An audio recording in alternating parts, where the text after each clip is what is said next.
عورت کی طبیعت میں نزاکت ہے، وہ نازک ہے، مرد کے برابر اسے طاقت نہیں ہے، سب کو معلوم ہے، وہ کہیں کی بھی عورت ہو اس کی طاقت و قوت کے اعتبار سے وہ کمزور ہے۔ اور مردوں کی طبیعت، ان کے اندر کبھی وحشی پن آ سکتا ہے، حیوانیت آ سکتی ہے۔ جب اس کی خواہشات عروج پر ہوتی ہیں تو سب سے پہلا اٹیک مرد اگر کسی پر کرتا ہے تو وہ عورت پر کرتا ہے۔ مرد اگر اس کو کھلا چھوڑ دیا گیا اور حیوانیت آ گئی تو اپنی خواہشات کو بجھانے کے لیے سب سے پہلا حملہ کس پر کرتا ہے؟ عورت پر کرتا ہے۔ اس کی زندہ مثالیں آج ہم دیکھ رہے ہیں، جہاں کسی تنہا عورت کو 4 گنڈوں نے پا لیا تو اس کے ساتھ کیا کرتے ہیں؟ کتے بھی اس طرح سے نہیں کرتے جس طرح سے یہ کر جاتے ہیں۔ اس کے ساتھ ریپ بھی کیا، زنا بھی کیا، خواہشیں پوری کی اور اس کو پھاڑ کر کے بھی پھینک دیا۔ جانور کوئی ایسا کرتا ہے؟ بھی کیا، خواہشیں پوری کی اور اس کو پھاڑ کر کے بھی پھینک دیا۔ جانور کوئی ایسا کرتا ہے؟ جانور بھی اس طرح سے نہیں کرتا۔ اس کا مطلب یہ ہے، رپورٹ یہ بتاتی ہیں پوری دنیا کی کہ مرد کے اندر اگر شہوت کا غلبہ زیادہ ہو گیا اور اس وقت عورت اسے سامنے نظر آ گئی تو ریپ بھی سب کچھ کر سکتا ہے۔ اس لیے اسلام نے ہمہ وقت عورتوں کو کہا کہ پتہ نہیں کہاں درندے ہیں، تم ہمیشہ اپنے آپ کو محفوظ رکھو۔ یہ نہیں کہ پکنک پر جاؤ تو ناک پر اسکارف لگا لو، یہاں برے لوگ ہیں، خالی یہی کپل اچھے ہیں، دوسروں کی نظر پڑ جائے گی۔ اسلام نے ہر وقت کے لیے عورت کو یہ کہا ہے کہ تو اپنی حفاظت کی ذمہ داری خود رکھ لے، اس لیے کہ تیرے جسم کو دیکھنے کے بعد کئی ایسے مرد ہیں جن کی خواہشات انگڑائیاں لیتی ہیں اور پھر وہ حملہ کر سکتے ہیں۔ تمہاری جان کا بھی خطرہ ہے اس میں، صرف عزت لوٹنے کا نہیں، جان کا خطرہ ہے۔ ریپ کے بعد قتل ہوتے ہوئے نہیں دیکھے؟ ابھی سال نہیں گزرا ہوگا حیدرآباد میں، دلی میں کتنے واقعات ہوئے، اچھے پڑھی لکھی لڑکیوں کے ساتھ اور اچھے بڑے گھر کی لڑکیوں کے ساتھ یہ معاملات ہوئے کہ نہیں ہوئے؟ اب یہ جب ہم جواب دیتے ہیں تو وہ یہ کہتے ہیں کہ مردوں کو آپ تلقین کریں کہ وہ عورتوں کو چھیڑ چھاڑ نہ کریں۔ یہ تو ایسی بات ہو گئی کہ گوشت کو کھلا رکھ کر کے کووں کو نصیحت کرو، بیٹا اچھے سے رہو، اخلاق میں رہو۔ ارے کوا ہے، وہ گوشت کھلا رکھا ہے، ہم کووں کو سدھار نہیں سکتے لیکن گوشت کو ڈھک تو سکتے۔ ہمارے پاس یہی فارمولا ہے، ہم کہاں پوری دنیا کے مردوں کی آنکھوں کو سنبھالیں؟ حالانکہ قرآن نے ہر مومن کو کہا ہے وَقُلْ لِلْمُؤْمِنِينَ يَغُضُّوا مِنْ أَبْصَارِهِمْ، اے محبوب سارے ایمان والوں سے کہہ دیں کہ وہ اپنی آنکھیں نیچی رکھیں۔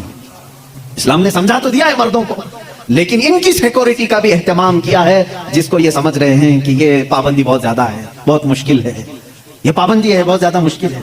جن لوگوں نے کہا تھا کہ یہ اسلام کی زور زبردستی عورتوں کو اتنا قید کر کے رکھتے ہیں، بیچارے آج 12 گھنٹے ہاسپٹل میں پورا کا پورا نقاب پہنے ہوئے ہیں، پورا کا، اور ایسا نقاب پہنے ہوئے ہیں کہ ہوا بھی آنا مشکل ہو جاتی ہے۔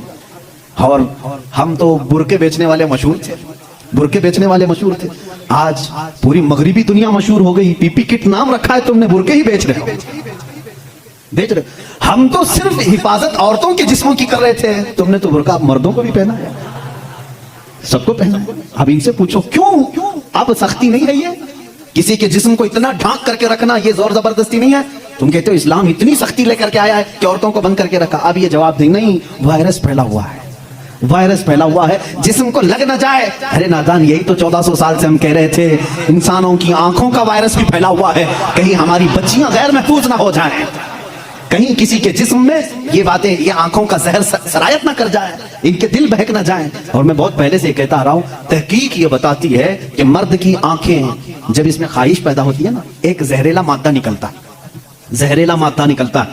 آپ دیکھو غور سے کسی چیز کو، نظر لگتی ہے نا، سب کا یہ تو معمول ہے، نظر لگتی ہے، وہ اس کی نظر لگ گئی، اس کی نظر لگ گئی، تقریباً سب لوگ مانتے ہیں نظر لگتی ہے، اور اسلام بھی کہتا ہے العین حق، نظر لگتی ہے۔ بلکہ میرے آقا صلی اللہ علیہ وسلم نے یہاں تک فرمایا میری امت میں سب سے زیادہ موت اگر کسی کارن سے ہوگی تو نظر بد سے ہوگی۔ حضور نے فرمایا ہے طبعی نیچرل ڈیتھ کے بعد، نیچرل طبعی موت کے بعد اگر کسی وجہ سے کسی بیماری سے سب سے زیادہ موت ہوتی ہے تو نظر بد سے ہوتی ہے۔ وہ پتہ نہیں ہوتا سب کو، اس کی علامتیں تک حضور صلی اللہ علیہ وسلم کی حدیث میں گنائی گئی ہیں۔ نظر بد ہو جائے تو کیسے پتہ چلے گا؟ جسم کے اندر کیسی تبدیلیاں ہوتی ہیں کہ پتہ چل گیا کہ نظر لگی ہے، وہ پھر کبھی میں عرض کروں گا۔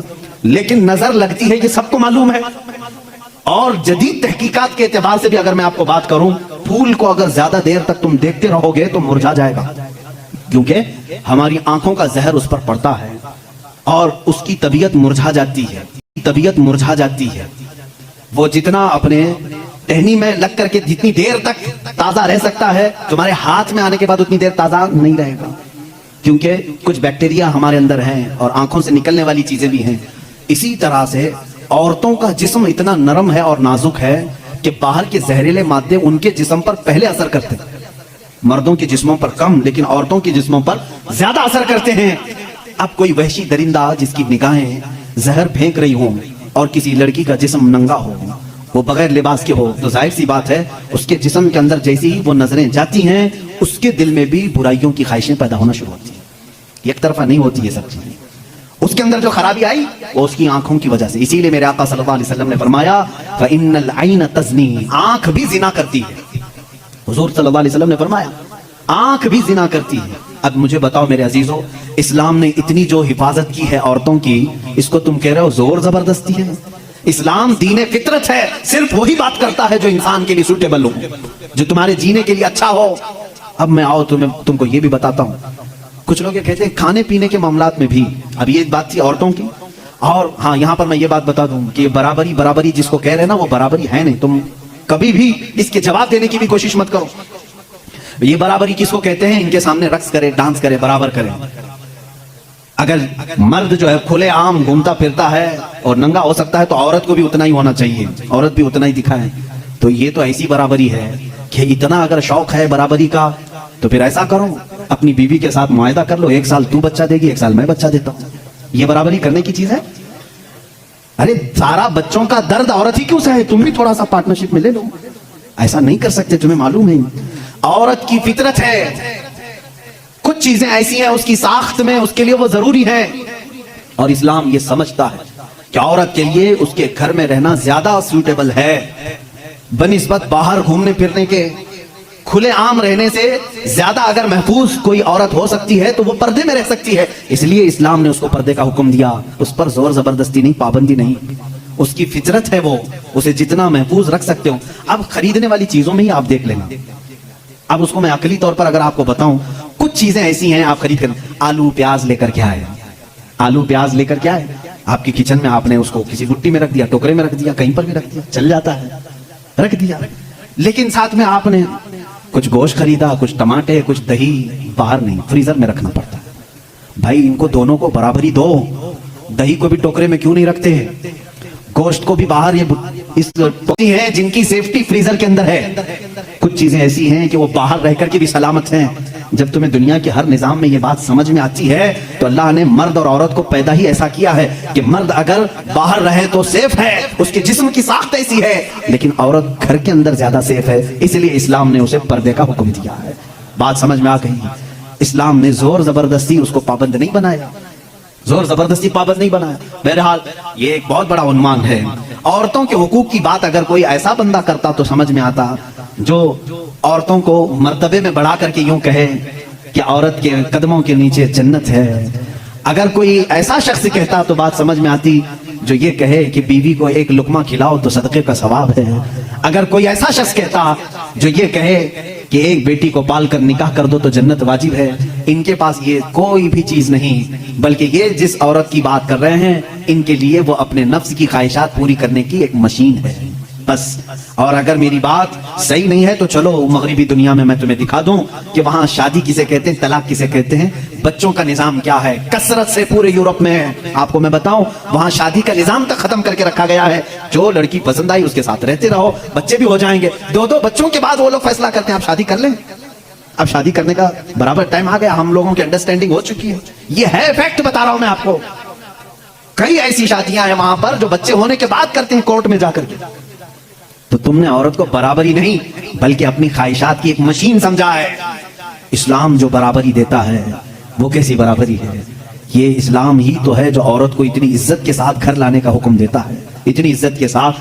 اگر اس کو کچھ خرافاتی لوگوں نے برا کر دیا تو الگ بات ہے، بلکہ ہمارے ہاں جو نکاح کا سسٹم ہے وہ اتنا پاکیزہ ہے کہ مرد کو کہا گیا ہے کہ عورت کے آنے سے پہلے اپنے گھر کا انتظام ہو جائے، وہ کہاں لا کر کے رکھ رہا ہے، بلکہ عورت کو اسی طرح سے بھگا کر لانے کا نظام اسلام میں نہیں ہے، بلکہ عورت کے لیے ایک باضابطہ پوری محفل کا انعقاد ہوتا ہے، اس کی رضا پوچھی جاتی ہے، پہلے اس سے پوچھا جاتا ہے تو راضی ہے یا نہیں۔ بہت سارے ایسے دین ہیں، بہت سارے ایسے ریلیجن ہیں، میں نام پھر نہیں ذکر کر رہا ہوں، جہاں پر عورتوں کو اظہار رائے کا حق ہی نہیں، ان کے بڑے جو فیصلہ کر لیے وہ ہو گئی بات۔ چائنا میں بہت سارے ایسے قبیلے آج بھی ہیں جہاں ان کے ماں باپ اپنی بچیوں کو لے جا کر کسی کے بھی کوٹھے پر چھوڑ جاتی ہیں جہاں انہیں پسند آ جائے۔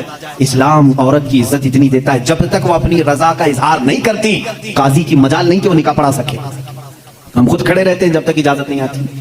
پہلے ہم عورت کی اجازت لے کر کے آتے ہیں اور پھر عورت کو اس کا حق مہر دینے کا حکم بھی مرد کو دیا گیا ہے کہ وہ تمہیں اپنی زندگی چھوڑ کر آ رہی ہے, اپنا گھر چھوڑ کر کے آ رہی ہے, اس کا حق مہر ادا